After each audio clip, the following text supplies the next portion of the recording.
तुम्ही माफी मागायला सांगितली अध्यक्ष महोदय, तरी पण हातवारे करणं आणि आमच्यावर उपकार करतात असे जे काय ते दाखवतायत अध्यक्ष महोदय। उद्या काय हे लोकांना कोणाच्या त्या औरंगजेबाला खुश करण्यासाठी, त्या टिप्याला खुश करण्यासाठी हे कार्यक्रम करतायत का?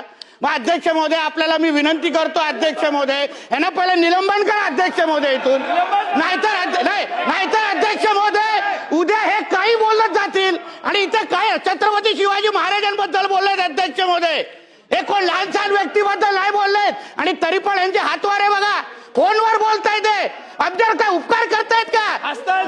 एवढं बोलायचं ना, जाऊन बोला ना त्या टिप्या आणि औरंगजेबाबद्दल।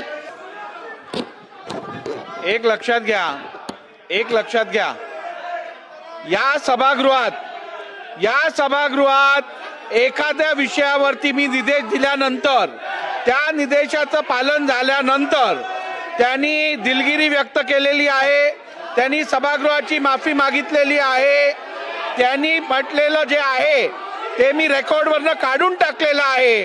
त्यामुळे आता आपण याच्यात पुढे जायला पाहिजे, आता आपण कामकाज पुढे न्यायला पाहिजे।